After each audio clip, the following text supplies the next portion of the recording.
We're going to put a fairy garden together in here today. This is going to be number 4 on the fairy gardens. And as you're going to notice, this is going to be another free one. Now, all the plants you see in here right now, I put in here, I don't know, a couple weeks ago. A girlfriend at my work gave them to me for free. So those were free. And we're going to be using cuttings that are from my garden to finish filling it up.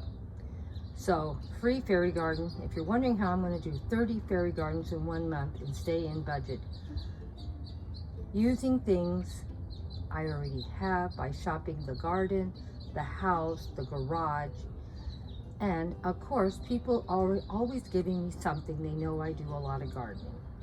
So we can get a lot done just by shopping the house, the garden, before we start any project. So if you're doing fairy gardens, you can reuse, repurpose your things a million different ways and have them look different, and they're the same pieces you already own and have. You don't have to go out and spend a lot of money all the time.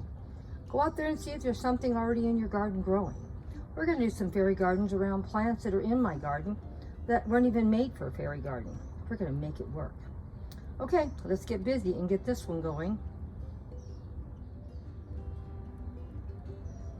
Just going out into the garden and getting a bunch of cuttings. Now these are all the same plant and the same rosettes, but I thought it gave a lot of color and interest. But we're going to do a lot more because it's still a little too much greens and burgundy colors. We need to put a little bit more in here, but we're going to just keep watching.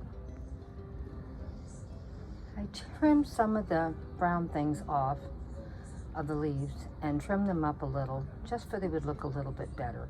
By next year, this plant will look really nice, and these succulents will fill up this pot completely. So I think it's going to look great. What do you think? We still have to finish filling up the center, but that won't take us very long. We just need to get in here and get it done. Put a little bit of moss and put a few little fairies, and everything will be great.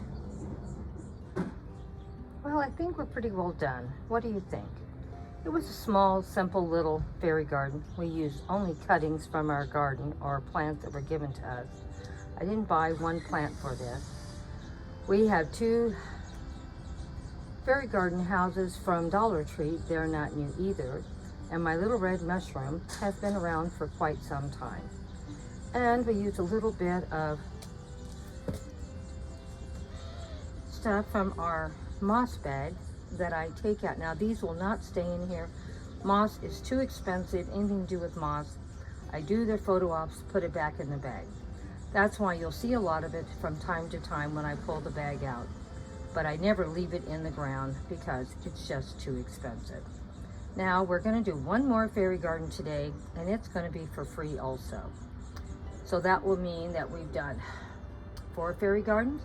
And because I'm behind, we're going to put another fairy garden right here. Not quite sure what I'm going to put on it because I haven't decided what I want to put in there. But we're going to do it in the same video. So this is going to be fairy garden 4 and 5 in this video. This fairy garden was also another free fairy garden. Everything you see here, every plant, every fairy accessories are ones I've already owned and had for some time. You can reuse, repurpose, just shop that house, shop that garden, shop that garage, until you find everything that you're happy with. And as you can see, we have a lot of live plants in here and some ground cover. This area here is very, very tight, and I have a door that opens to my hot water heater. So the ground cover that you see here, I just placed in here recently to keep the weeds down and just have something pretty to look at. But the best part of all, I have a great base to put fairy gardens together. Now these fairy gardens are not going to stay here because I just said there's a door that opens, and that door opens and swings great with the ground cover. But if I didn't, if I had plants in here like I have these plants and the fairy garden, it wouldn't open. And the containers that are next to it over here are far enough away from the door, there's no problem. And this ground cover eventually will fill in this whole area that you see here. And as you also can see, I have a lot of plants coming up from seeds mixed in between all these containers. That's my goal, to fill every inch of this flower bed up with containers or plants coming up from the soil. And I do plant about 90% of my plants from seeds or cuttings. So I do buy stuff new every year, like this ground cover I did buy, and it was expensive, but hopefully this is going to be something I'm going to have for years. I'm not going to have to mess with, and I can use it again and again. Now, this is the same ground cover here in the back. I don't know why this is so dense and so great for my fairy gardens, and the one back there is not.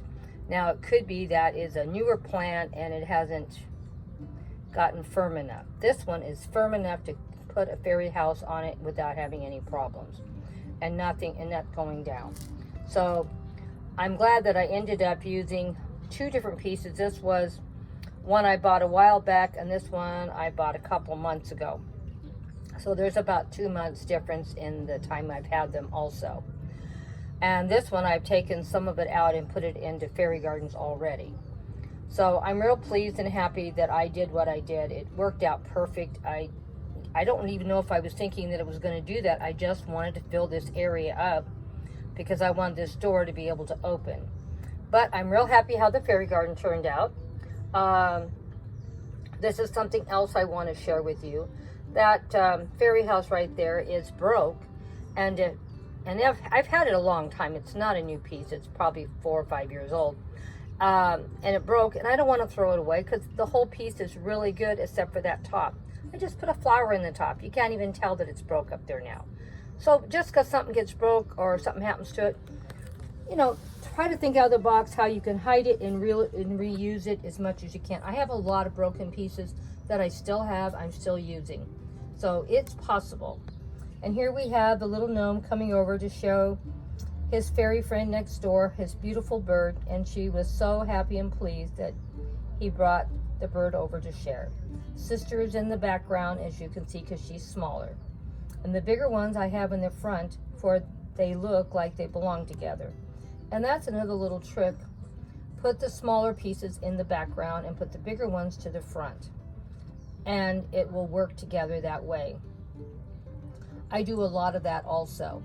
And make sure you try to shoot most of your videos, and I don't always get to do it, try to shoot them in the shade. This is in the shade, and as you can see, it's working out great.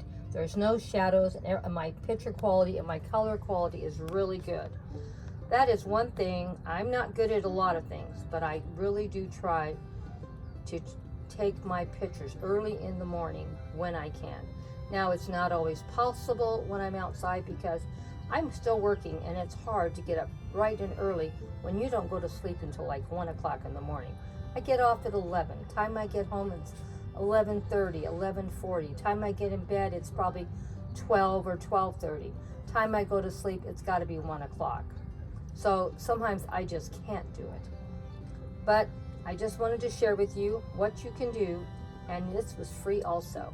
So we did 2 fairy gardens today, and this is number 4 over here, and this is number 5, and no money was spent. Everything was with things I already owned and have.